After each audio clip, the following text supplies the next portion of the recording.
Welcome back to this repurposing business restart minute, if you like.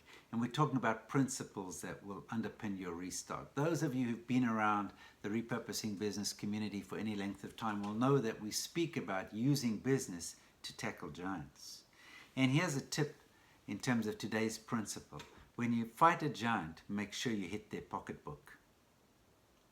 When you fight a giant, make sure that you put a hole in their wallet. You'll remember that William Carey, William Wilberforce, when they were trying to get the abolition of slavery passed through, that they tagged it onto a trade bill. And in our case, we see Moses over here dealing with Pharaoh, and there's been a plague of hail. And what it says over here is the flax and barley were destroyed, since the barley had headed and the flax was in bloom. The wheat and the spelt, however, were not destroyed because they ripened later.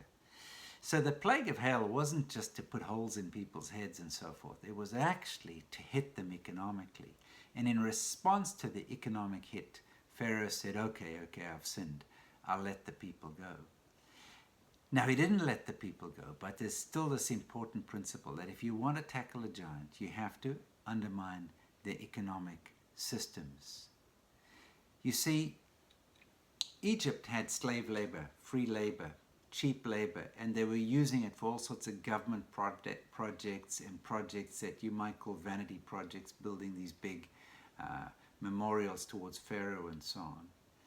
And the hail and the previous plagues were messing with their economy. And so in Exodus chapter 10, what happens is there's still some stuff left over. And then what comes up next is the locusts. And then Moses said, they're going to devour whatever little you have left. So what were Moses and Aaron doing? They were saying, we are going to mess with your economy.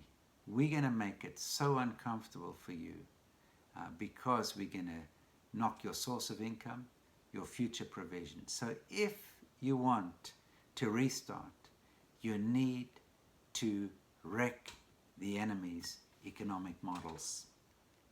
You need to put a hole in the pocketbook of giants. Now, this happens in business. This happens through different taxes. It happens through different legislation. It happens in different ways.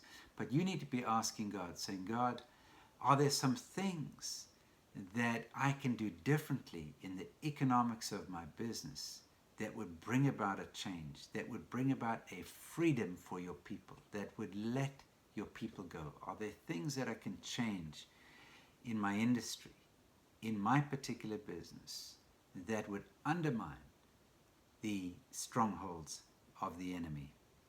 Hit the giant in the pocketbook, and we'll catch up tomorrow.